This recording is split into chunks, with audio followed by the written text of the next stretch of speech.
자, 이렇게 일제 강제 동원은 남녀노소뿐 아니라 지역도 가리지 않았습니다. 오래전 피해자들의 유골이 일본에서 우리나라로 봉환이 됐었는데 이 가운데 북한 출신 피해자도 19명 포함돼 있었습니다. 그런데 이들 가운데 일부가 아직도 고향인 북한으로 돌아가지 못하고 있다는 사실을 저희가 처음으로 확인했는데요. 봉환도 해야겠지만 남북한이 공동으로 강제 동원의 진실을 규명하자는 논의가 나오고 있습니다. 정영민 기자가 단독 취재했습니다. 해외 동포 묘지인 천안의 국립 망향의 동산. 동산 가장 높은 곳에 위치한 납골당 안으로 들어가자 유골함들이 층층이 들어차 있습니다. 취재진이 입수한 유골함 명단에서 안치 번호와 이름을 확인했더니 이 가운데는 북한 출신 강제동원 피해자 모두 19명의 유골함이 포함돼 있었습니다.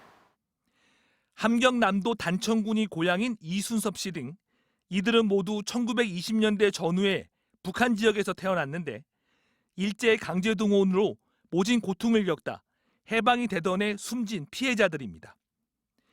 이 같은 북한 출신 피해자들의 유골은 1970년대 초 태평양 전쟁 희생자 1,300여 위가 일본에서 한국으로 봉환될 당시 섞여 들어온 겁니다. 연락 두절이 되시거나 해가지고 이제 무연고 상태가 돼 버리시면 돌려드릴 데가 없잖아요. 반대로 같은 강제동원 피해자지만 북쪽에서 일하다 숨진 뒤 남쪽으로 내려오지 못한 경우도 있습니다. 올해 83살인 황원문 할아버지는 부친이 지난 1943년에 함경남도 흥남의 비료 공장에 끌려가 일하다 숨졌습니다.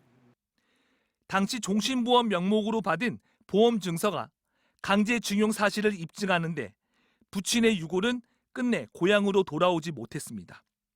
아버지 풀려보는 거 그걸 생각하면 참 눈물 나시죠. 나 아버지 소리 못 아버지 한번 못 불러봤거든요. 이렇게 일제 강제동원돼 북한에서 일하다 사망한 남한 출신 202명의 유해는 아직 수습조차 못하고 있습니다. 따라서 남북한이 유골 봉환과 함께 일제 강제동원의 진상 규명도 공동으로 해야 한다는 주장이 나오고 있습니다. 정부가 책임을 지고 하고 민간단체는 정부가 하는 것을 지원하는 그런 형태로 역할을 나누어서 남북한이 공동으로 대응을 해야 된다고 봅니다. MBC 뉴스 정영민입니다.